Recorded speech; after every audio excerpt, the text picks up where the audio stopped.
Recently, the Washington Post ran an op-ed by a woman named Katie Miller who served as an intern at the EPA in the summer of 2017.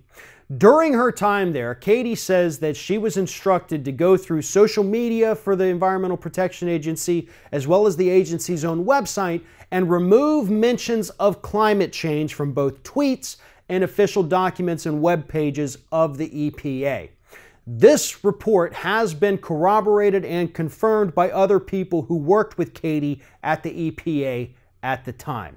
So what this means, and this has been reported on in past months, is that the EPA is actively going through their own material and deleting mentions of climate change in an effort to confuse and mislead the public on the dangers posed to the United States by the growing threat of climate change.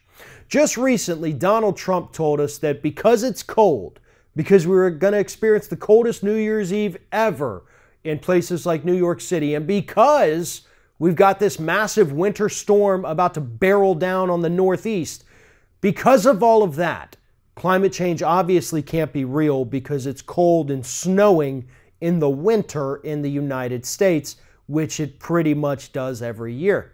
Now, again, I explained this before, Donald Trump is confusing weather with climate, as much of the rest of the world right now is going through an unseasonal heat wave, and the year 2017 was actually on record as one of the hottest overall in record-keeping history. So yes, climate change is real. A winter storm does not disprove it, and in fact, the severity of these winter storms only seems to further confirm it, according to scientists.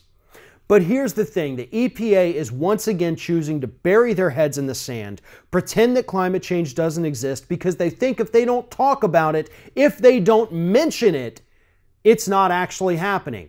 It's almost like to them, climate change is Beetlejuice, and if you say climate change 3 times, it's going to suddenly show up and start wreaking havoc. So the best thing to do is just not say those words whatsoever.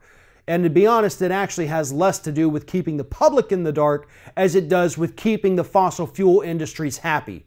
Because they understand that the world is already past the tipping point with regards to climate change at this point. We've passed it. We're already seeing all of the effects of it now. Those fires out in California, the years-long drought that was out in California, the hurricanes of this past summer. Those are climate change. That's what climate change does. The massive winter storm that's happening, the severe weather events taking place all over the globe, that is climate change. And our EPA is making the decision to basically just be stupid to protect the interests of the fossil fuel industry. We have word from people who were at the EPA, people who were instructed to remove the phrase climate change from these websites and social media posts.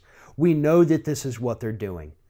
So it is on all of us here in the United States to continue talking about it, because unfortunately at this point, the government agency in charge of keeping us safe from this threat has decided that they're not even going to say its name. So now it's on the rest of us to keep this issue alive and to work towards a better future where we're not dependent upon fossil fuel industry insiders like Scott Pruitt, who is more concerned about coddling an already profitable industry than he is about saving the lives of hundreds of millions of American citizens. That's what's at stake. The lives of everyone, the rich, the poor, more so the poor because they are more impacted by it. But nobody, regardless of your net worth, regardless of your political position, nobody comes out of climate change unscathed. And I think it's time that everybody realizes that. Thanks for watching, and if you like what you see here on Ring of Fire, we encourage you to subscribe to our channel. You can see the little subscribe button down there, but if you're watching it on another device where you can't see it, go to youtube.com/TheRingOfFire, hit subscribe, be notified every time we get a new video.